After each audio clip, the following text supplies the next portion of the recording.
Boa noite. Como o pastor Daniel falou, sou o pastor Carlos Caldas, sou pastor da igreja. Estou falando aqui do estado de Michigan, nos Estados Unidos. Mas Deus está aqui, Deus está presente em todos os lugares.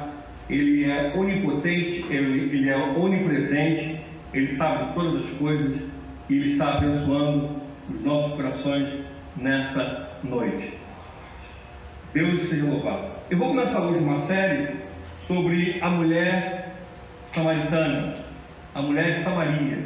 Eu gostaria que você, nesse momento, parasse. Não é hora de agitação, agora é hora de você se concentrar para aquilo que o Espírito Santo de Deus vai falar ao seu coração. O texto está no Evangelho de João, no capítulo 4. João, no capítulo 4, nós vamos ler alguns versículos. E também nós vamos ler outros textos. É importante que você tenha a Bíblia, não importa se é no celular, se é no tablet, no computador, não importa. É importante que você esteja acompanhando os textos bíblicos para que o Espírito Santo de Deus possa falar ao seu coração. E também que você anote esses versículos. Vamos orar ao Senhor. Espírito Santo de Deus, fala conosco nessa noite, ministra os nossos corações. Espírito do Senhor, retira tudo o que não provém de Ti, todos os espíritos perturbadores, tudo aquilo que possa vir perturbar o meu irmão, a minha irmã, de ouvir a Tua palavra. Eu repreendo nessa noite todo espírito contrário ao Teu Espírito essa noite. Fala aos corações em nome de Jesus. Vamos ver então no Evangelho de João, no capítulo 4, versículo 1 ao versículo 10. Evangelho de João 4, 1 ao 10. Diz assim: a mulher de Samaria. Quando, pois, o Senhor veio a saber que os fariseus tinham ouvido dizer que ele, Jesus, fazia e batizava mais discípulos que João, se bem que Jesus mesmo não batizava, e sim os seus discípulos, deixou a Judéia, retirando-se outra vez para a Galiléia, e era-lhe necessário atravessar a província de Samaria. Chegou, pois, a uma cidade samaritana chamada Sicar, perto das terras que Jacó dera ao seu filho José. Estava ali a fonte de Jacó. Cansado da viagem, assentara-se Jesus junto à fonte por volta da hora sexta. Nisto veio uma mulher samaritana tirar água. Disse-lhe Jesus: dá-lhe de beber. Os seus discípulos tinham ido à cidade para comprar alimentos. Então lhe disse a mulher samaritana: como sendo tu judeu, pedes de beber a mim, que sou mulher samaritana? Porque os judeus não se dão com os samaritanos. Replicou-lhe Jesus: se conheceras o dom de Deus e quem é que te pede dar-me beber, tu lhe pedirias e ele te daria água viva. É um texto riquíssimo, por isso que nós vamos estar falando ao longo de alguns domingos. Hoje eu quero me ater com você no versículo 9, que é o seguinte. Vamos ler de novo. Então, e disse a mulher samaritana: como sendo tu judeu, pede de beber a mim, que sou mulher samaritana? O que os judeus não se dão com os samaritanos? É uma pergunta, na realidade. Essa conversa de Jesus, ela é muito interessante, ela é muito rica. Nós precisamos entender o contexto histórico, que Samaria ele faz parte daquela região, mas os samaritanos eles se misturaram com os gentios e eles também misturaram a sua fé. O conceito do judaísmo para os samaritanos era um conceito diferenciado, um conceito misturado. Por isso que os judeus não se davam com os samaritanos. Mas para Jesus, que estava na Judéia, que é mais ao sul, e para Galiléia, que é mais ao norte, se ele não passasse por Samaria, ele teria que ir para o Jordão, para o Rio Jordão, o que ia acrescentar mais 3 dias, e iria acrescentar mais 3 dias de viagem. Jesus ia ter que viajar mais 3 dias. Então ele passou por Samaria, sabendo que era uma região que ele poderia ser hostilizado. Ele poderia encontrar dificuldades naquele momento que passava ali por Samaria. A minha pergunta é: como é que essa mulher samaritana sabia que Jesus era judeu? O texto não diz, mas eu vou te explicar. Mas é interessante que Jesus é quem vai até ela. É um encontro que Jesus procura a mulher. Isso é completamente inaceitável para aquele tempo.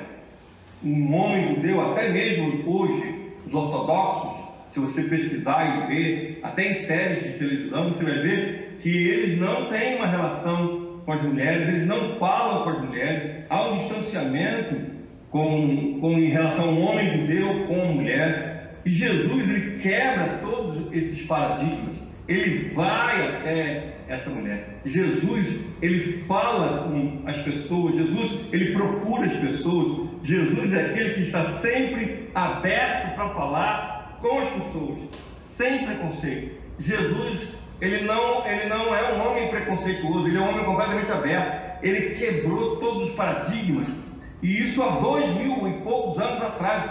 É um tempo muito grande para um homem como ele, que inclusive, quando ele ressuscitou, a primeira pessoa que ele aparece é Maria Madalena. Era uma mulher na qual ele tinha expulsado 7 demônios. Quem dá esse relato claro é o João, o discípulo amado João. Ele fala dessa mulher, uma mulher endemoniada que Jesus encontrou. Jesus, ele quebra todos os paradigmas. Jesus, ele não se importa com isso, ele fala. Ele poderia ficar ali e esperar os discípulos, que isso seria o correto. Mas Jesus, ele não tem essa visão. E muitas vezes nós temos uma visão preconceituosa de quem nós temos que pregar, com quem nós temos que falar, e até mesmo quem tem que entrar dentro da nossa igreja. Nós temos uma visão que as pessoas precisam ser santas, bem vestidas e com uma forma diferenciada, como nós, maduros da fé, temos. Nós olhamos e nós rejeitamos qualquer comportamento que é diferente ou contrário àquilo que nós acreditamos como santo e puro. Eu me lembro que muitos anos atrás, quando nós tínhamos um ministério de missão dentro da igreja, e nós íamos, posso até te chocar nesse momento, você que nunca ouviu, nós íamos em grupo de seminaristas, de pastores, nós íamos em boates e de todas as formas, gay, não gay, e nós entrávamos e nós pregávamos. E certa vez eu estava na calçada pregando na porta de uma boate homossexual, e eu estava ali pregando com o rapaz lá de fora, e alguém passou e foi correndo falar com a minha noiva e foi dizer: vi o seu noivo sentado em frente à boate gay. E ela riu e ela falou: eu também estava lá, nós estávamos evangelizando. Nós muitas vezes, até hoje, enquanto igreja, temos dificuldade com aquilo que se chama diferente, aquilo que nós refutamos, e nós colocamos um afastamento que não é a nossa missão, não é a nossa forma de ser. Nós precisamos ser completamente inclusivistas.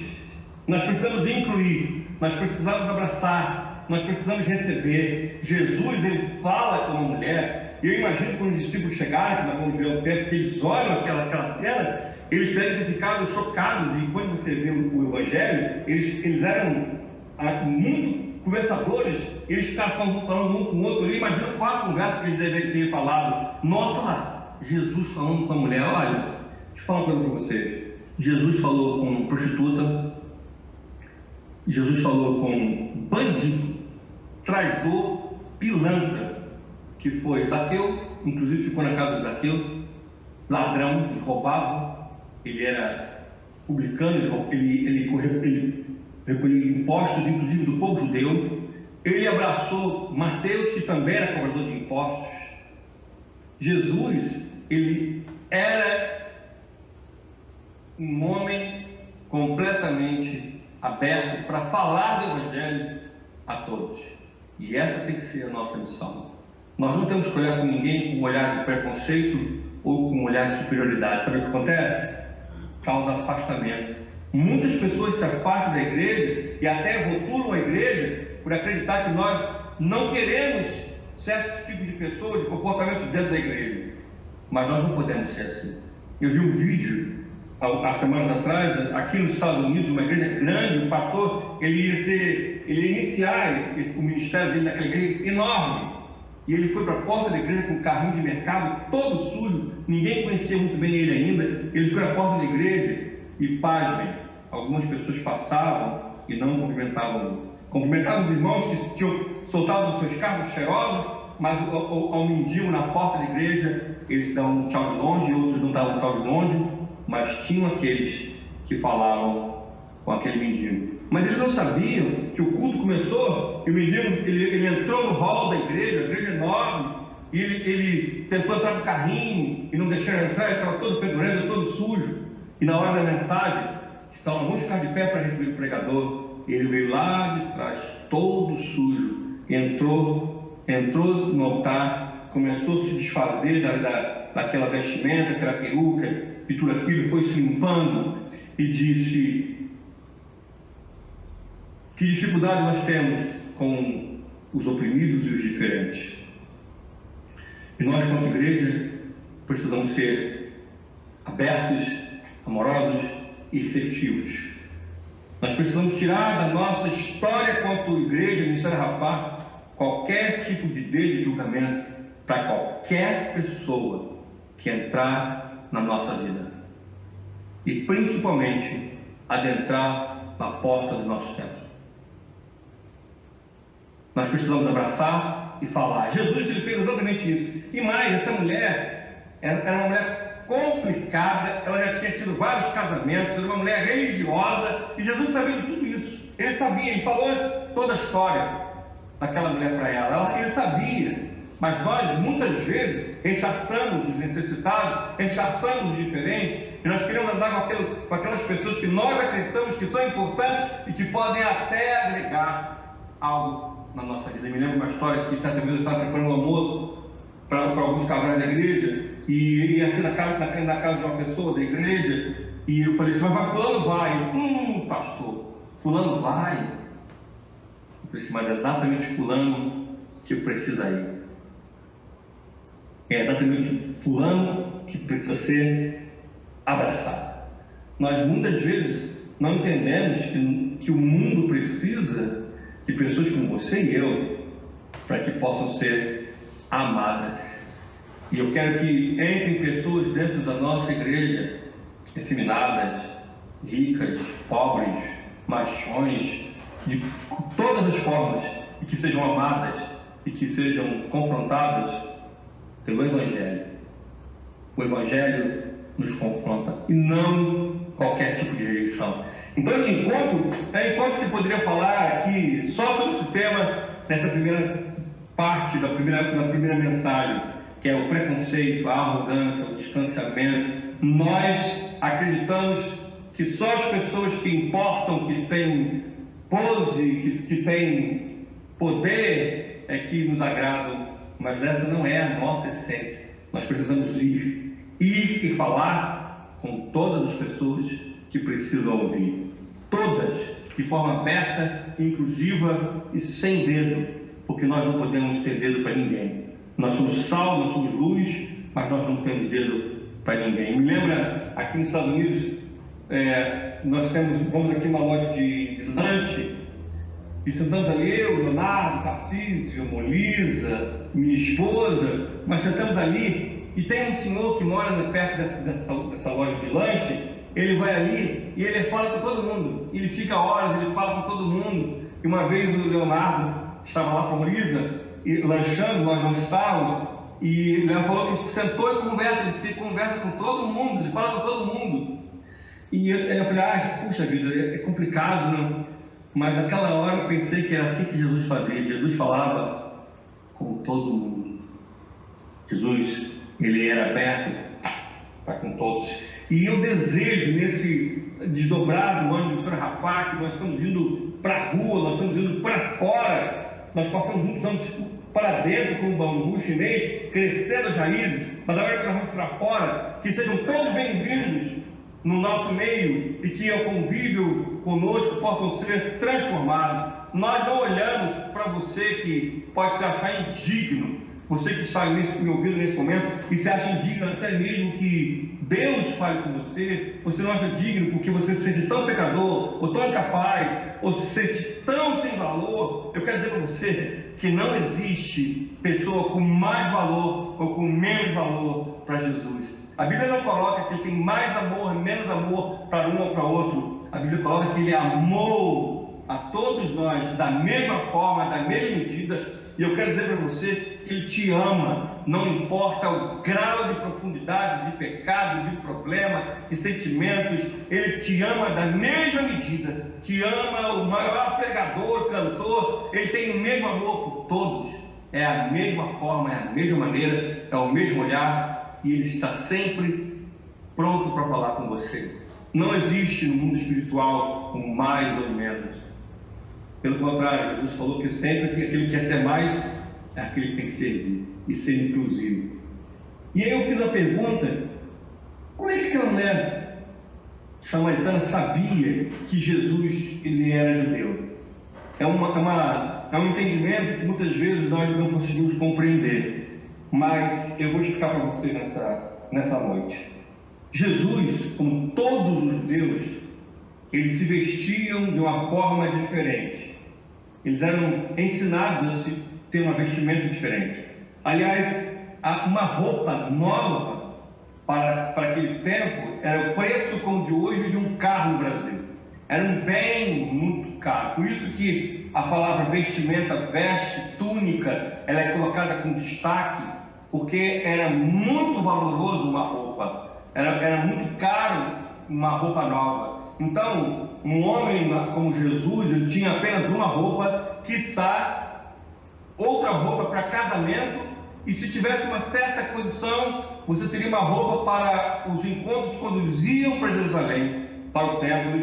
Alguns até poderiam ter uma roupa extra, mas eles tinham uma orientação específica sobre como deveria ser a vestimenta. Não importa se fosse rico, fosse pobre, eles precisavam ter uma vestimenta que o Senhor orientou a eles como eles deveriam ter. Logicamente, se você fosse rico, seria diferente, se você fosse mais pobre, seria diferente. E essa orientação está no livro de Números, no capítulo 15, versículo 37 e 38, que diz assim: Números 37, capítulo 15, versículo 37 e 38, diz assim: Disse o Senhor a Moisés: Fala aos filhos de Israel e dize-lhes que nos cantos das suas vestes façam bordas pelas suas gerações, e as bordas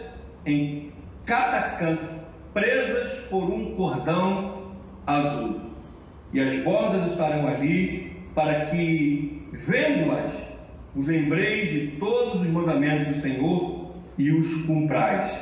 Não seguireis os desejos do vosso coração, nem os dos vossos olhos, após os quais andais adulterando. Então, é muito interessante, muitas vezes nós não temos esse conhecimento. Logicamente, como já falei, dependendo da classe social, a veste ia ser diferente, mas todos os judeus eram orientados lá na orla terem barbatins, e alguns com algumas cintas azuis, um tecido azul, discreto, ou uma cor azul. Como Jesus ele era um homem mais simples, ele tinha a orla da roupa dele, ele tinha, eram desfiados, os mais humildes eram desfiados, era um tecido desfiado, e ali era colocado um paninho azul. Todos os judeus, eles precisavam ter essa vestimenta.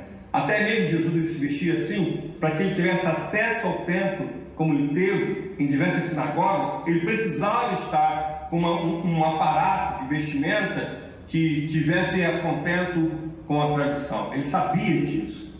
Então, a mulher sabia que Jesus era um judeu exatamente porque a borda, a orla de Jesus denunciava que ele era um judeu. Os samaritanos eles não usavam roupa dessa maneira. Eram roupas normais, eles não se vestiam. As roupas eram feitas naquela época de lã, linho e seda, os mais ricos.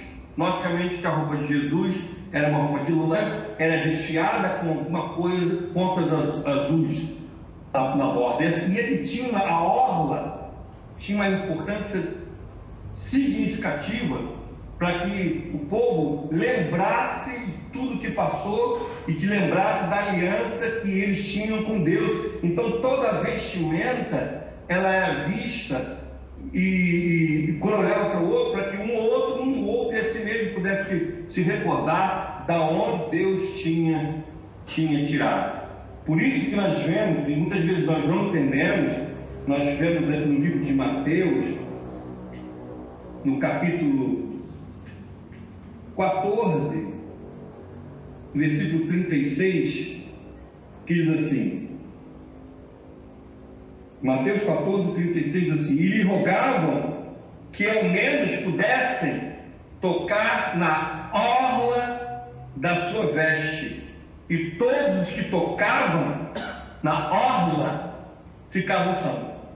A orla da veste para o povo judeu tem um significado sagrado, de uma representação mística para eles, espiritual, porque liga eles ao que Deus fez, libertando o povo do Egito e dando promessas para uma nova vida, uma nova terra. Então, por isso que a orla de Jesus era tão desejada. Aquela mulher do fluxo, que está no livro de Lucas, capítulo 5, ela também toca na orla.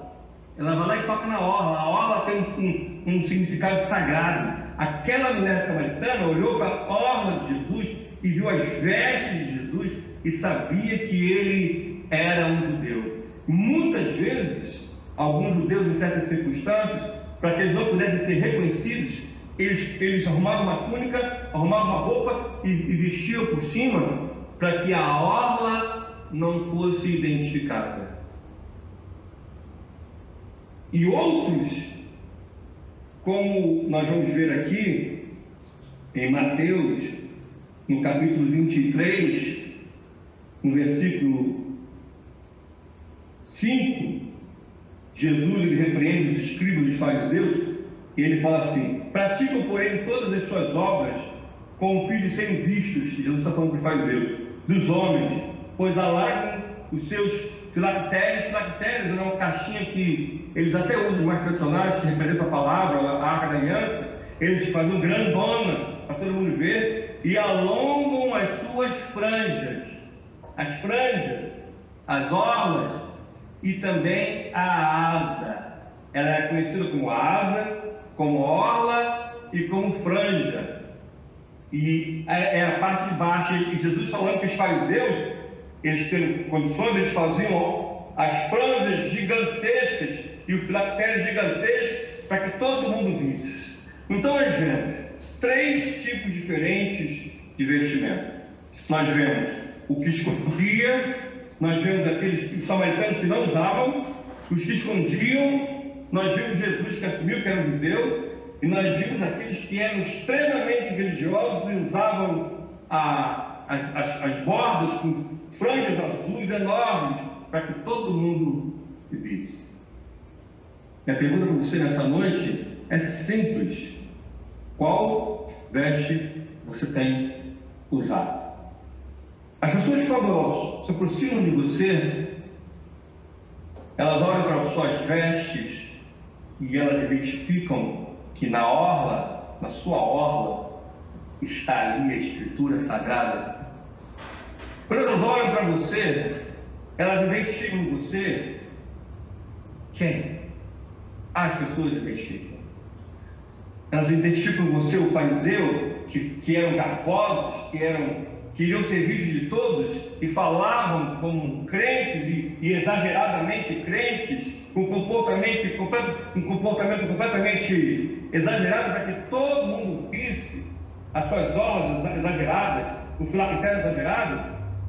Ou você esconde as suas vestes para que ninguém identifique você onde quer que você esteja? Jesus, que encontrou essa mulher, ele não teve vergonha de mostrar quem ele era. Muitas vezes nós temos vergonha de mostrar quem nós somos, porque de perto, convivendo conosco, dentro da nossa casa, nós não refletimos a santidade e a pureza que a orla representava, o ato sagrado de Deus para aquele povo, e para que todas as vezes que eles olhassem para ali, eles olhassem e lembrassem de santidade, como o Senhor orientou a Moisés. As pessoas, quando olham para a sua vida, o que elas estão vendo? Estão vendo um religioso, onde não há respeito dentro da sua casa, onde não há respeito onde você trabalha, porque você coloca uma túnica ou esconde a orla, a vestimenta que você deveria usar? Como as pessoas estão olhando a sua vida espiritual nesse momento de crise? Quem você tem sido? No livro de Apocalipse, no capítulo 22, João, inspirado, ele coloca um texto fantástico, um versículo fantástico, no capítulo 22, logo já no término do livro, versículo 14, ele fala assim: bem-aventurados aqueles que lavam as suas vestiduras, para que lhes assista o direito à árvore da vida e entre na cidade pelas portas. O Senhor coloca aqui, através de João, bem-aventurados aqueles que lavam as suas vestiduras, que têm as suas vestiduras lavadas, que têm o seu testemunho lavado pelo sangue do Cordeiro. É essa pessoa que a samaritana encontrou no poço. Uma mulher destroçada, uma mulher quebrantada, destruída, uma mulher que tinha tido 5 casamentos, religiosa, mas ela encontrou com alguém que tinha a orla, uma vida lavada, encontrou com alguém que tinha suas vestes lavadas no sangue do Cordeiro. E é exatamente esse tipo de pessoa que o mundo e também as pessoas do nosso redor precisam encontrar. Pessoas lavadas, remidas, e que têm um bom testemunho, e que sabem, preste atenção no que eu vou falar com você nessa noite, que se tocar em você,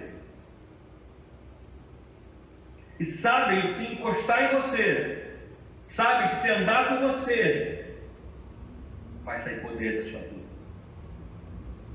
Poder que transforma, poder que cura, poder que confronta, poder que liberta. Por isso que as pessoas, elas queriam tocar a orla de Jesus. As pessoas iam atrás, e aquela multidão ia atrás, eu imagino, e Jesus sabia do significado da sua orla e do significado que ele mesmo, como Deus, disse para Moisés, a representação da orla e da vestimenta. E as pessoas corriam para tocar na vestimenta do Mestre. Eu quero dizer uma coisa para você nessa noite: o diabo é sujo, mentiroso, e quer tirar a nossa importância como igreja. E nós que somos o seu povo, por isso que em Apocalipse, no capítulo 7, perguntou: quem são esses? São aqueles que lavaram suas vestes no sangue do Cordeiro. A vestimenta tem uma grande importância porque representa uma nova forma de vida e uma forma de autoridade na qual as pessoas nos olham. Elas olham para nós e elas querem estar e ser como nós somos, andar como nós andamos, ser como nós somos diante de Deus e diante do mundo. E as pessoas têm desejo de ir atrás de nós, não por aquilo que somos apenas, mas por aquilo que vive em nós. É essa a nossa missão. Nós estamos vivendo um momento que a igreja é atacada e nós entendemos e nós diminuímos e nós não queremos entender qual é a nossa importância nessa terra. Nós somos aqueles que ganhamos uma nova vestimenta, uma nova veste, e que a nossa orla, ela é espiritual. Olha, as pessoas que convivem conosco, elas vão nos identificar, porque ela vai ver em nós vestes de santidade. Vão olhar para nós e vão falar assim: esse homem tem uma nova roupa, veste de santidade, uma vestimenta diferente. Não é vestimenta de religiosidade. Meus irmãos, eu, quanto pastor, já estou cheio, farto de religiosismo barato, de vozes de pregação, de colocações infantis, de formas arrogantes, de dedos. Nós somos aqueles que pregam e vivem o Evangelho, e que o povo, ao olhar para nós, vão ter desejo de estar conosco por identificar em nós o Evangelho. Sabe quando uma pessoa não conhece Deus, mas ela conhece você? E porque conhece você, ela quer conhecer Deus? Me lembra uma história? Certa vez, uma criança na vitrine, e ela estava correndo sapato, ela estava descalça, ela era mendiga, e ela olhava, então veio uma jovem cristã, e olhou aquela cena, ela entrou dentro da loja, levou um menino, e falou: traga um par de sapato para ele, traga um par de chinelo. Comprou um sapato para aquela criança e o chinelo para aquela criança, e trouxe um lanche, deu comida, e aquela criança olhava para aquela mulher, e aí então acabou, estava saindo, deu o lanche, deu o sapato, deu um abraço e foi embora. E aquele menino ficou olhando para aquela mulher, e a mulher olhou, voltou e perguntou: meu filho, alguma coisa? Algum problema? E a criança falou assim: posso te fazer uma pergunta? Ela: sim. Você é a esposa de Deus? E ela riu e disse: não, meu filho. Por quê? Ele falou: enquanto eu estava aqui na vitrine olhando, eu estava falando com Deus. Eu quero um sapato. Eu quero um sapato. E a senhora chegou. E ela riu. Ela disse: não, eu não sou esposa de Deus. Ela deu um abraço à criança, falou do amor de Deus e foi embora. Que nós sejamos essa pessoa. Que as pessoas olharem para as nossas atitudes e nossa forma de viver, não como os fariseus. Meus irmãos, é muita falácia, é muito poder oral, é muita fala. Me lembra o texto de Apocalipse, quando diz que o Evangelho é doce na boca, mas é amargo no estômago. Nós precisamos viver e ser o Evangelho vivo, com novas vestes de amor, vestes de santidade. E as pessoas que olharem para nós, elas vão nos identificar na hora que nós somos o povo de Deus. E que nós vamos refletir o Evangelho com as nossas atitudes, com a nossa forma de viver, com o nosso jeito de ser. Nós precisamos fazer o Evangelho ser compreendido por atitudes. Ninguém vai te julgar ou vai te conhecer apenas pelo que você fala. É importante o que você fala, mas ninguém mais ouve apenas o que você fala. As pessoas ouvem o que você é.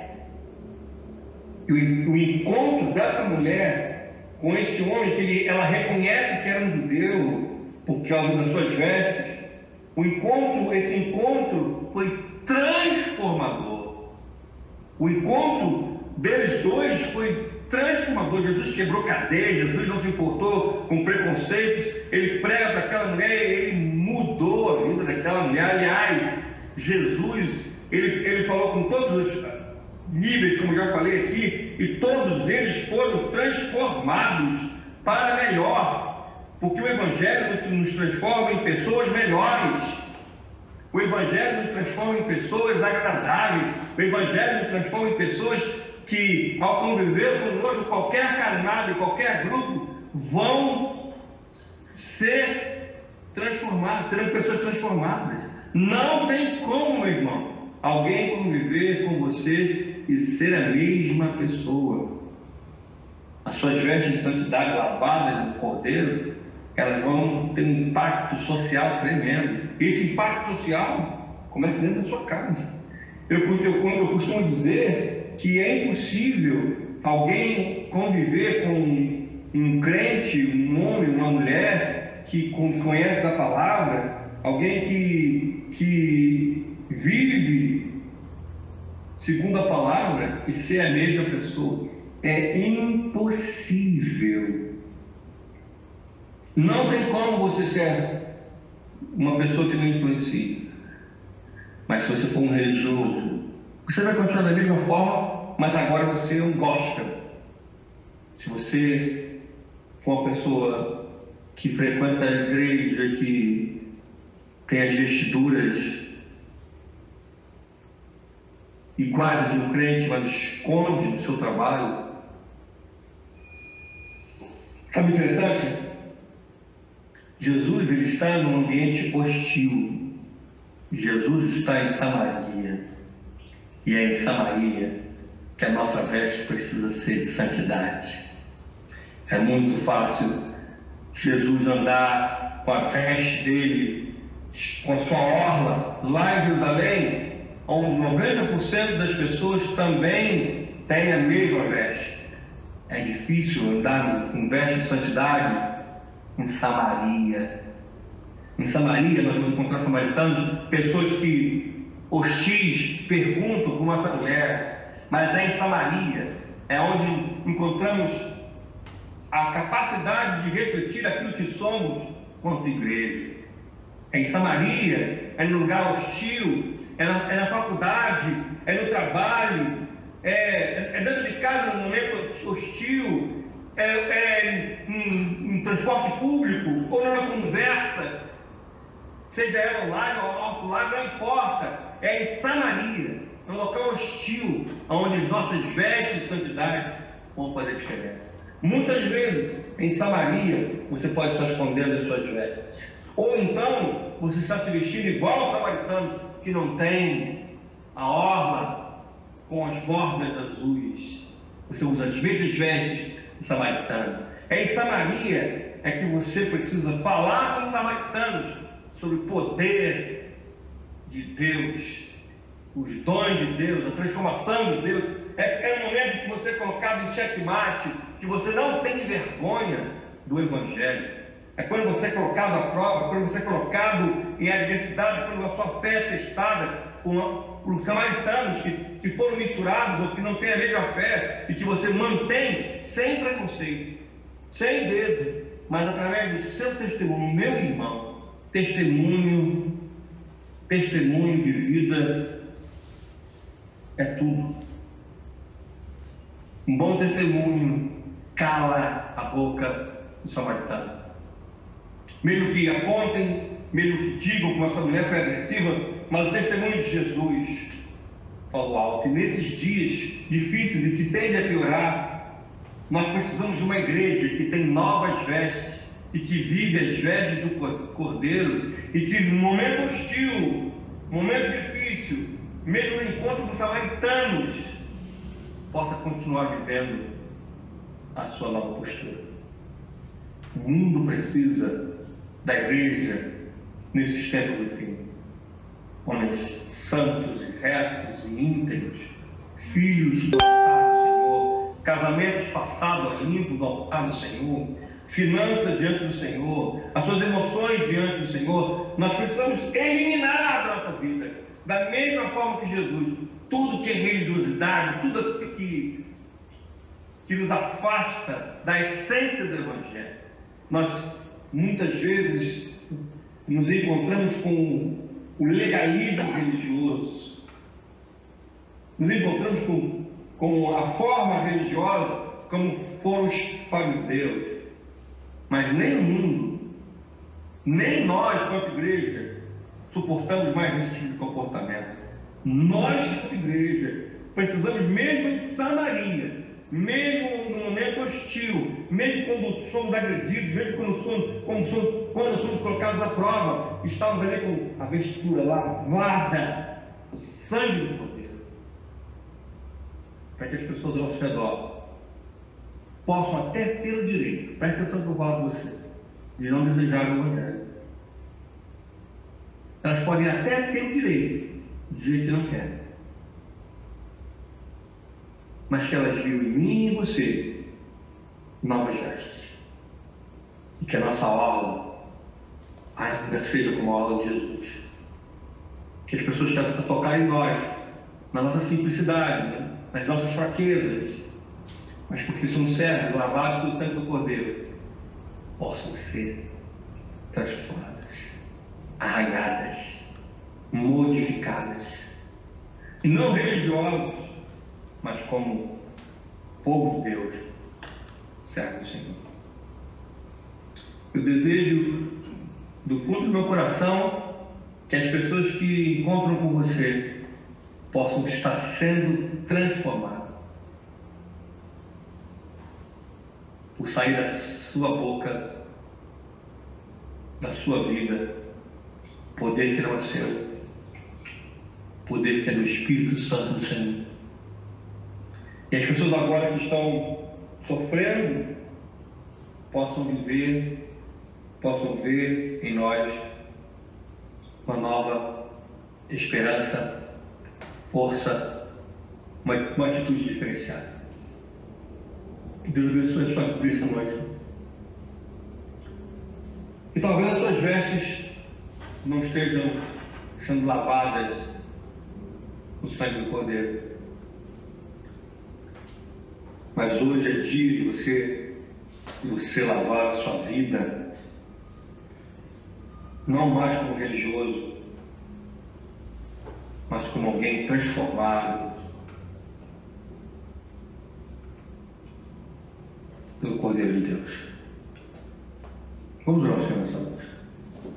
Espírito Santo de Deus, obrigado por estarmos aqui nessa noite. Nós te adoramos e bendizemos o teu santo nome, Senhor.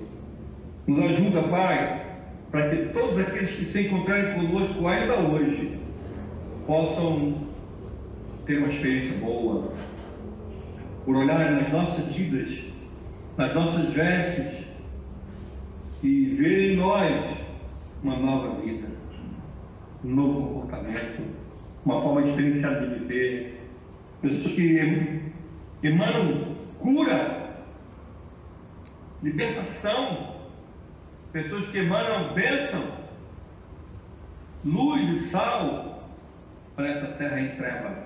Ajuda meu irmão e minha irmã nessa noite a ter essa posição, essa postura, onde quer que ele esteja, mesmo em Samaria, no momento hostil, mesmo numa casa hostil, mesmo no trabalho hostil, mesmo numa adversidade, que ele seja a veste. E que as pessoas olharem para a veste dele, para a vida dele, possam identificar as escrituras sagradas, marcadas nas suas atitudes, na sua vida. Em nome de Jesus.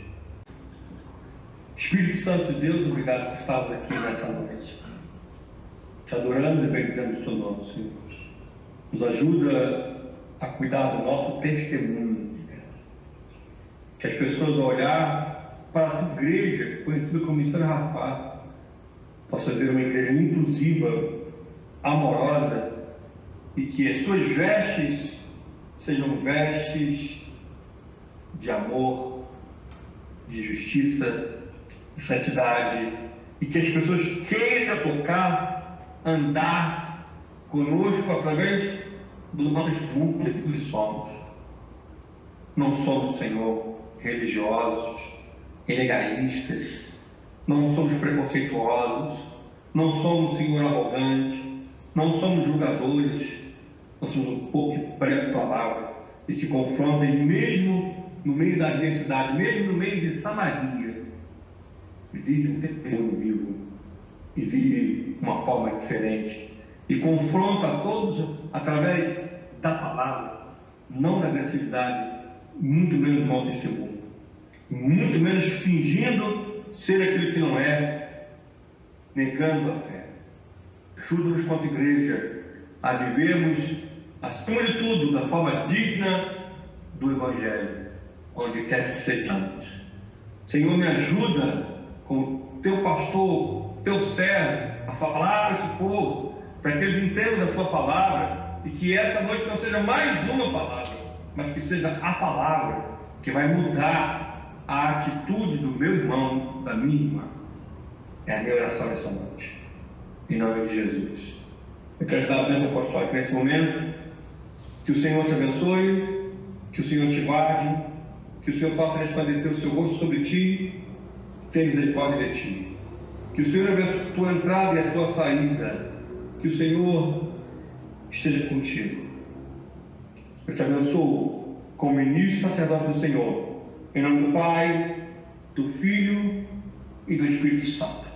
A igreja diz amém.